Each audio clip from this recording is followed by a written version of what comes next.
Assalamualaikum warahmatullahi wabarakatuh. Selamat datang di Fisika Mudah bersama Pak Anang Rifai. Anak-anak, pada video kali ini Pak Anang mau menjelaskan tentang fisika atom kelas 12 semester 2 pada bab 10 ya. Anak-anak, pada bahasan fisika atom ini nanti yang banyak adalah teori. Sehingga nanti latihan mengerjakan soalnya sedikit. Untuk yang pertama ini teori semua. Makanya nanti untuk video yang pertama dari fisika atom ini tidak ada latihan soalnya. Karena memang masih membahas tentang perkembangan teori atom.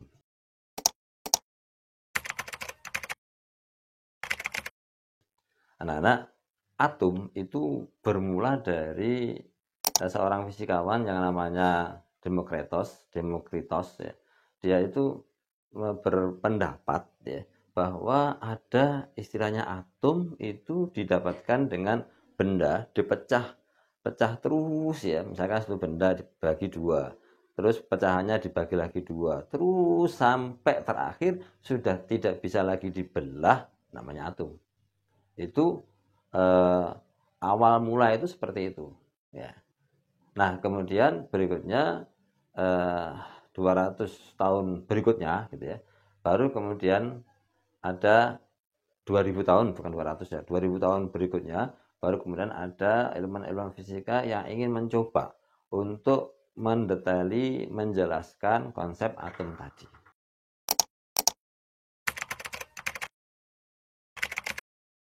Anak-anak, atom itu kan benda yang sangat kecil yang tidak bisa diindra oleh manusia. Makanya yang pertama kali muncul adalah seorang fisikawan yang namanya adalah Dalton. Sehingga Dalton ya, John Dalton, dia membuat teori atom Dalton. Dia namakan sesuai dengan namanya. Karena dia John Dalton yang hidup pada tahun 1766 sampai 1844, maka dia buat teorinya, namanya teori atom Dalton. Teori ya namanya. Teori itu berarti belum bisa dibuktikan memang. Bahkan si Dalton tadi tidak buat modelnya aja belum ya.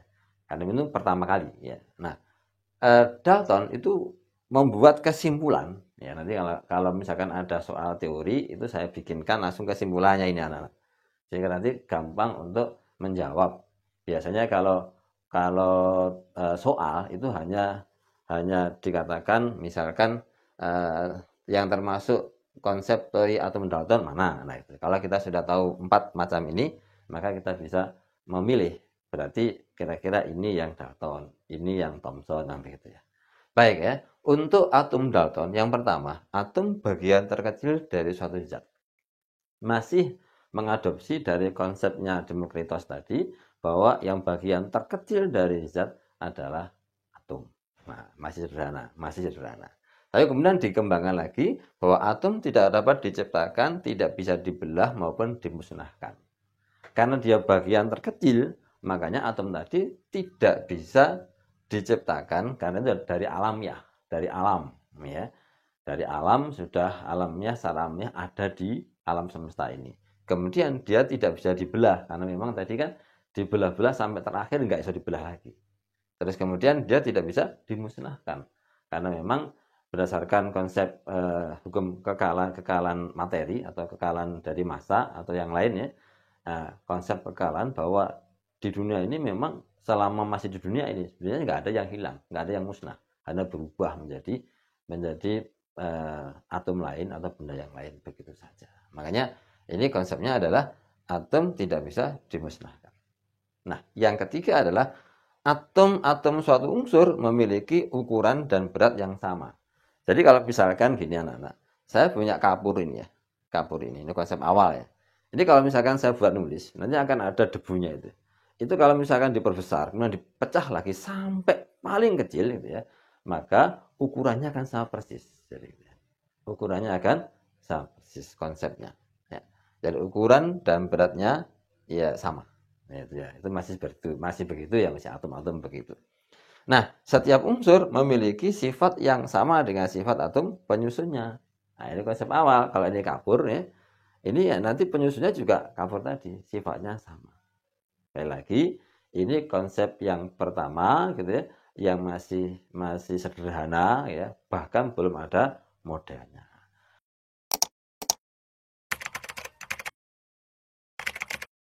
Baru kemudian dilanjutkan oleh ilmuwan fisika yang lain yang namanya J.J. Thomson. Dia membuat model. Ya. Di sini sudah ada model. Kalau model itu sudah ada gambarannya, gambaran sketsa. Ya. Jadi Thomson itu membuat model atom Thomson. Lah, Thomson itu hidup pada tahun 1856 sampai 1940. Ya. Itu J.J. Thomson. Nah, Thomson itu membuat suatu konsep ya, bahwa atom berbentuk bola bermuatan positif dan negatif menyebar merata ke seluruh permukaan bola seperti kue kismis. Anak-anak, kue kismis gitu ya, kue kismis itu kan kalau kita lihat suatu kue gitu ya, kemudian di situ ada kismisnya, buah kismisnya sudah dikeringkan itu, sehingga dia kan dipasang menyebar di setiap sisi dari kue tadi. Nah, modelnya kira-kira seperti ini. Kalau ini adalah bola, ya, atom itu sebuah bola. Nah, kemudian ada muatan positif negatif. Ini perkembangannya berarti kalau tadi ini yang terkecil adalah atom, yang ini enggak, berarti di dalam atom masih ada dua komponen. Ada muatan positif, ada muatan negatif, ada elektron dan positron. Ya. Nah, jadi ini berarti menggagalkan konsep dari Dalton. Gampangnya itu ya. Jadi Dalton itu kan yang terkecil hanya atom gitu aja. Ternyata di sini masih ada lagi yang lebih kecil dari atom, yakni elektron dan positron. Muatan positif dan muatan negatif yang ada di dalam atom itu. Nah, anak-anak, jadi ini juga masih sederhana karena dia hanya mengatakan bahwa bola, kemudian di situ banyak muatan elektron yang berada di dalam bola tadi ya, dan kemudian seperti kue kismis gitu aja. Nah, berikutnya adalah jumlah muatan positif sama besar dengan jumlah muatan negatif secara keseluruhan atom bersifat netral. Nah, karena atom itu memang netral, maka Thomson mengatakan bahwa kalau misalkan di satu atom itu misalkan ada 100 elektron, maka otomatis muatan positronnya juga 100. Muatan positifnya juga 100, sehingga imbang gitu ya. Jadi imbang, jumlahnya sama. Makanya yang kedua, bahwa jumlah muatan positif dan negatif itu sama dan merata di seluruh di seluruh atom tadi. Atom tadi seperti bentuknya seperti bola ya, karena di sini gambarnya dua dimensi ya, gini anak-anak ya. Jadi bentuknya itu kayak bola begitu. Nah, sehingga kalau kayak bola ya, kemudian elektron itu menyebar merata di kulit bola. Ya, setiap ada negatif, sebelahnya ada positif. Jadi begitu. Jumlahnya sama. Karena jumlahnya sama, akhirnya atom secara keseluruhan itu netral. Gitu ya. Nah, kemudian yang ketiga, massa elektron jauh lebih kecil daripada massa atom secara keseluruhan. Jadi, massa atom yang bola tadi dibandingkan dengan massa elektron itu sangat kecil sekali. Jadi hanya sampai segitu. Elektronnya masanya sangat kecil, kemudian atom itu hanya bola. Masih seperti itu. Sehingga sebelum seperti nanti yang berikutnya lebih sempurna, ini tentang Rutherford. Nanti lebih sempurna, bahwa ada ruang kosong dan sebagainya. Ini enggak, pokoknya ada bola, kemudian ada di situ ada muatan negatif yang menyebar merata, yang masanya sangat kecil. Kemudian setiap muatan negatif diikuti muatan positif. Sehingga akhirnya secara keseluruhan dia itu bermuatan netral.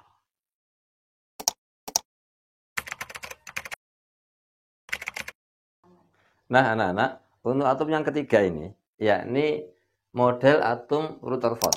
Ya, model atom Rutherford ini yang mendekati dari atom yang benar sampai saat ini. Nah, Rutherford itu hidup pada tahun 1871 sampai 1937. Nah, Rutherford pada tahun 1911 itu ingin membuktikan bahwa atom Thomson itu adalah salah. Atom Thomson tadi yang saya gambarkan seperti kue kismis gitu ya, itu adalah salah. Ya. Karena Thomson itu hanya mengatakan bahwa atom itu suatu bola gitu ya, kemudian apa namanya elektronnya itu seperti kue kismis ya, kismisnya gitu ya, yang menempel-nempel di kulit bola. Terus kemudian merata, dan setiap ada kismis yang bermuatan negatif diikuti positif, sehingga netral, gitu aja. Nah, makanya kemudian ingin buktikan, kalau dengan membuktikannya caranya katanya Rutherford dengan menembakkan partikel alfa ke lempengan emas setebal 0,01 mm. 1/100 ya. 1/100 mm. 1 mili itu anak-anak kalau di penggaris itu ya. Itu 1 mili yang kecil itu dibagi dengan 100. Jadi sangat tipis sekali. Nah, itu pun setara dengan 2000 atom. Nah, kata Rutherford, kalau konsep dari Thomson itu benar, maka partikel alfa akan diteruskan, tidak ada yang dipantulkan. Karena tadi kan kue kismis itu kan tidak kemudian rapat semua, tapi kan renggang-renggang ya kue kismis itu ya, ada sela-selanya. Nah, nanti partikel alfa akan bisa menerobos di sela-sela itu. Nah, ternyata gitu ya. Ternyata faktanya katanya Rutherford ada tiga kejadian, dibelokkan, dipantulkan, diteruskan. Nah, berarti menurut Rutherford konsepnya Thomson adalah salah. Maka kemudian Rutherford membuat model atom sendiri. Nah, model atom Rutherford itu adalah muatan positif terkonsentrasi di dalam inti. Jadi ada inti di dalam itu ada muatan positif, ya.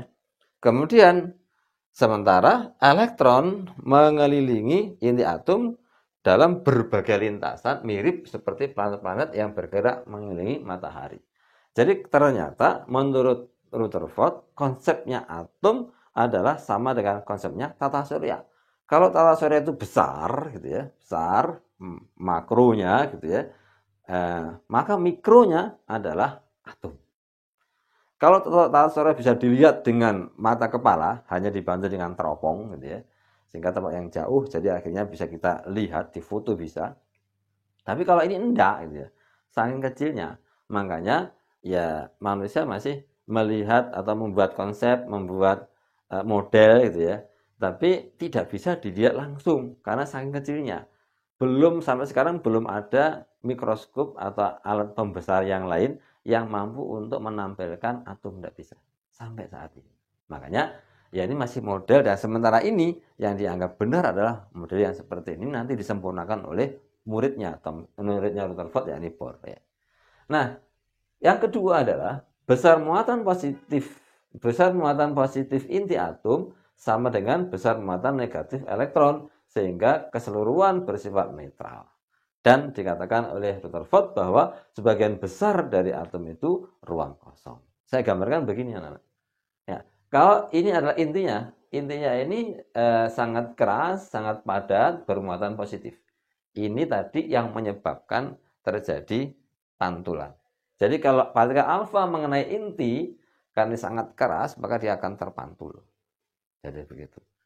Sehingga ada yang terpantul ya. Makanya Rutherford menggambarkan seperti ini. Karena memang nggak bisa dilihat, sehingga dari kejadian tadi dibuat kesimpulan, dibuat sketsa, dibuat model, begitu aja. Seperti apa sesungguhnya? Ya nggak ada yang tahu ya. Tapi sementara ini pendapat ini itu nanti bisa disempurnakan oleh Bohr, bisa menjawab beberapa persoalan-persoalan yang timbul. Jadi begitu aja. Sehingga suatu saat misalkan ada yang menyempurnakan lagi, masih bisa. Nah, kemudian ini elektronnya ini mengelilingi dari inti atomnya, dan jumlahnya sama. Kalau inti atomnya itu misalkan ada 2 positif, maka elektronnya juga ada 2. Kalau di dalam intinya itu misalkan ada 10 muatan positif, maka elektron yang berkeliling adalah 10. Ya. Jadi semakin besar positifnya ya, semakin banyak elektronnya. Itu adalah konsep dari Rutherford.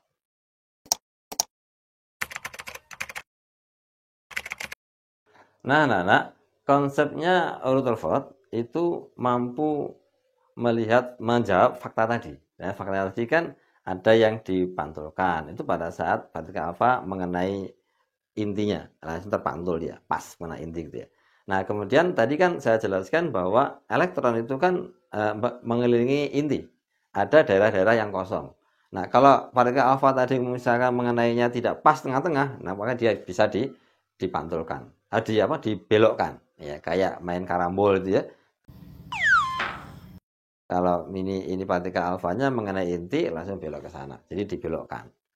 Nah, sementara kalau yang diteruskan ketika alfa tadi pas mengenai ruang kosong antara inti sama elektron, maka dia akan bablas gitu ya, akan dilanjutkan diteruskan sinar alfa atau partikel alfanya tadi. Jadi ada 3 kemungkinan sehingga Rutherford itu membuat konsep tadi menjawab bahwa kesalahan dari Thomson tadi bisa dijawab oleh Rutherford. Namun anak-anak, yang namanya teori ya ada kesalahan lagi gitu ya.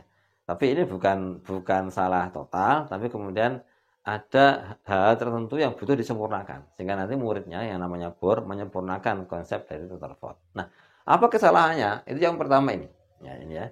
Jadi dalam konsepnya Rutherford tidak ada penjelasan bagaimana konsep energi yang dibebaskan. Bahwa ketika elektron itu mengelilingi inti, pasti dia akan membebaskan energi.